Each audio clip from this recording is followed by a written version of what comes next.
अस्सलाम वालेकुम students, hope so आप सब ठीक होंगे। स्टूडेंट्स, हम लोग केमिस्ट्री का चैप्टर नंबर 1 पढ़ रहे थे। उसमें हम लोगों ने उसके काफ़ी सारे टॉपिक कवर कर लिए थे। आज जो हमारा टॉपिक है वो है molecular formula and formula maths. ठीक है, मॉलिक्यूलर फार्मूला और फार्मूला मैथ्स के मतलब आज हम पढ़ेंगे कि ये क्या होता है। सबसे पहले ये दोनों जो चीज़ें हैं ये सेम है।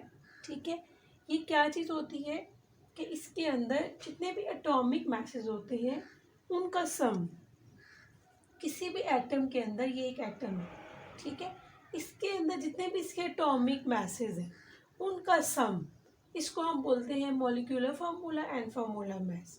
ठीक है, तो इसकी डेफिनेशन होगी सम ऑफ एटॉमिक मैसेज। ठीक है, जितने भी एटॉमिक मैसेज हैं, ठीक है, जो एक प्रेजेंट होंगे किसी भी मॉलिक्यूल के अंदर, उसको हम बोलते हैं फार्मूला मैथ्स और मॉलिक्यूलर मैथ्स।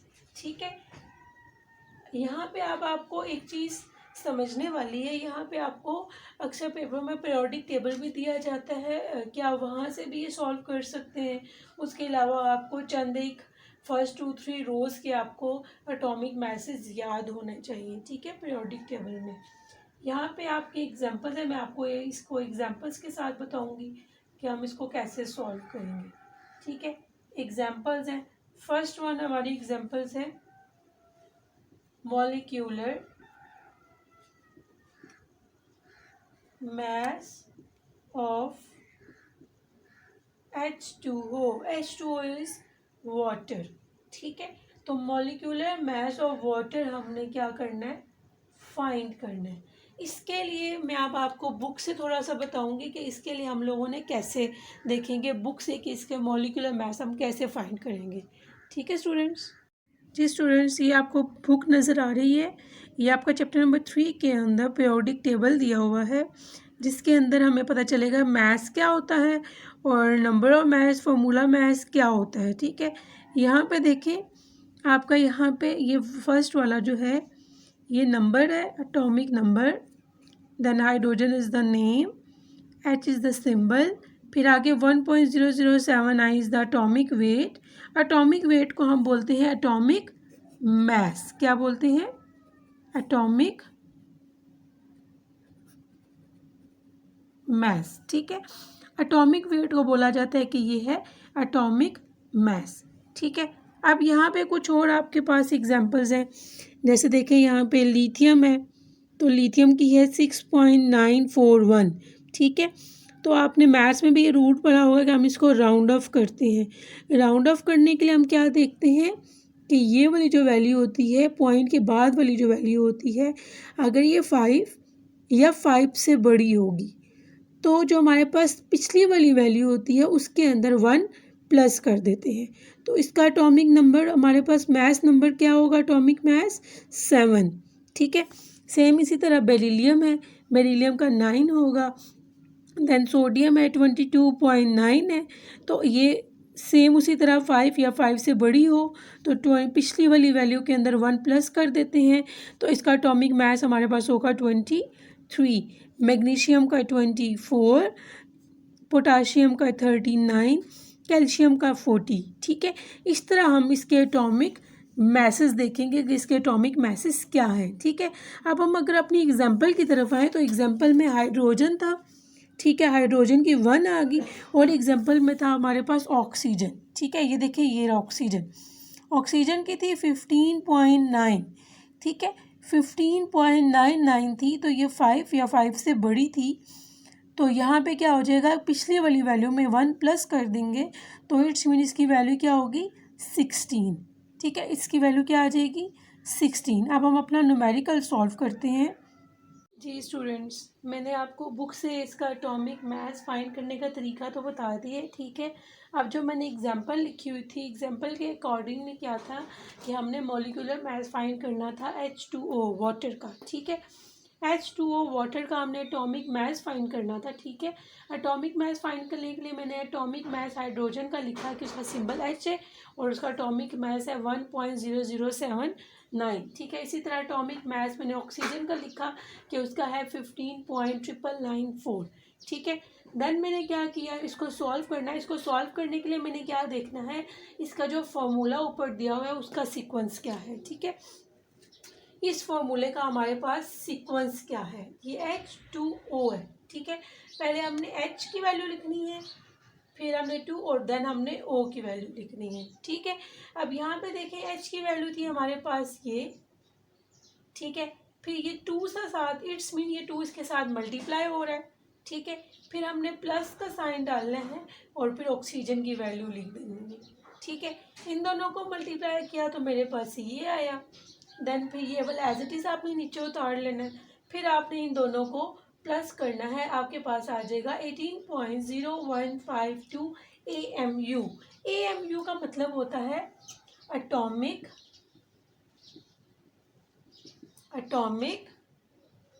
मास यूनिट, ठीक है। AMU is the atomic mass unit, ठीक है। ये तो था हमारे पास हाइड्रोजन का, ठीक है, वाटर का। अब आपके पास इस तरह की काफ़ी सारी एग्जांपल्स हैं जो मैं आपको सॉल्व करवा देती हूँ, ठीक है। उससे आपका ये मज़ीद कंसेप्ट क्लियर हो जाएगा। यहाँ पे मॉलिक्यूलर मास की एक और एग्जांपल मैं आपको दे रही हूँ, ठीक है। हमने C6H12O6 का मॉलिक्यूलर मास फाइंड करना है। इसका मॉलिक्यूलर मास फाइंड करने के लिए हमने क्या करना है, इसके एटॉमिक मासेस ले लेने हैं। कार्बन का एटॉमिक मास कितना है, एटॉमिक मास मीन कि इसका हमने एटॉमिक वेट देखना है, ठीक है, पीरियोडिक टेबल में से, जैसे मैंने आपको शुरू में लेना सिखाया है, ठीक है। इसका एटॉमिक मास हमने ले लेना है, हाइड्रोजन का एटॉमिक मास ले लेना है, ऑक्सीजन का एटॉमिक मास ले लेना है।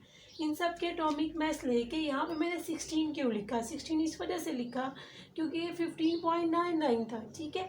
तो ये राउंड ऑफ हो जाएगा। राउंड ऑफ कैसे होगा कि जब पॉइंट से बाद वाली वैल्यू 5 या 5 से बड़ी हो तो जो पीछे वाली वैल्यू होती है उसके अंदर 1 को ऐड कर दिया जाता है, तो ये आ जाएगी 16, ठीक है। फिर हमने मॉलिक्यूलर मास देखना है इसका, हमने ये फॉर्मूला लिखा, इसके अंदर यहाँ पे C की जगह आ जाएगा 12, ठीक है, C का एटॉमिक मास। देन हमने C के साथ 6 था तो ये 6 हमने यहाँ पे लिख दिया। फिर हाइड्रोजन का एटॉमिक मास आ जाएगा, फिर इसके साथ 12 था तो 12 हमने यहाँ पे लिख दिया। देन ऑक्सीजन का एटॉमिक मास, फिर इसके साथ 6 था तो 6 यहाँ पे लिख दिया। इन सब को सॉल्व करने के बाद मेरे पास ये वाला आंसर आया। इट्स मीन कि इसका जो एटॉमिक मास है, मॉलिक्यूलर मास है ग्लूकोज का, वो है 180.096 AMU। AMU is the atomic mass unit. यहाँ पे आपको मैं कुछ और एग्जांपल्स बता रही हूँ। कुछ और एग्जांपल हैं जैसे कि C10H8, इसका मॉलिक्यूलर मास हम कैसे निकालेंगे, सेम वैसे ही आपने पीरियोडिक टेबल ओपन करना है जो आपके बुक में चैप्टर नंबर 3 के अंदर है, पेज नंबर 44 पे है, ठीक है। उस पीरियोडिक टेबल से आपने इसके एटॉमिक वेट देखने हैं। एटॉमिक वेट जो होता है वो एटॉमिक मास होता है, ठीक है। एटॉमिक मास आपने कार्बन का निकाल लिया, वो है 12, मैंने इसको राउंड ऑफ करके डायरेक्ट लिख लिया है, ठीक है। 12.00 था तो इट्स मीन ये 12 है। एटॉमिक मास हाइड्रोजन का 1.0079 था तो मैंने इसको 1 लिख दिया, राउंड ऑफ करके पॉइंट से पहली वाली वैल्यू लिख दी, ठीक है। फिर मैंने इसका जब मॉलिक्यूलर मास फाइंड करना है तो मैं क्या करूँगी, C की जगह 12 लिखूँगी। देन ये 10 है, जो भी अल्फ़ाबेट होगा उसके साथ अगर कोई नंबर है तो वो मल्टीप्लाई होंगे, ठीक है।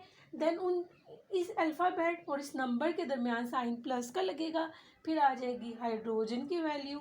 देन 8 जो है वो इसके साथ वो लिख दूँगी, ठीक है। इन दोनों को मल्टीप्लाई करूँगी, देन इन दोनों को मल्टीप्लाई करूँगी, उसके बाद इनका जो आंसर आएगा वो होगा 128, ठीक है। AMU is the atomic mass unit. फिर हमारे पास एक और एग्जांपल है NaCl, ठीक है, सोडियम क्लोराइड।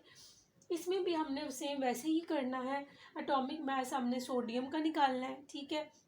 इसका जो एटॉमिक वेट जो आपको पीरियोडिक टेबल के अंदर गिवन होगा वो होगा 22.9, ठीक है। तो 22.9 समथिंग होगा, ठीक है। तो आपने इसको राउंड ऑफ कर लेना है। राउंड ऑफ करने के लिए क्या करते हैं, पॉइंट के बाद वाली वैल्यू 5 या 5 से बड़ी होगी तो पीछे वाली वैल्यू के अंदर 1 को प्लस कर देते हैं।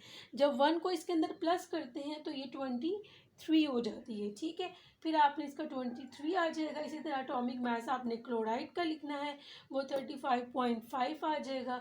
फिर आपने मॉलिक्यूलर मास सोडियम क्लोराइड का फाइंड करना है, तो क्या हो जाएगा 23 लिखेंगे, ठीक है।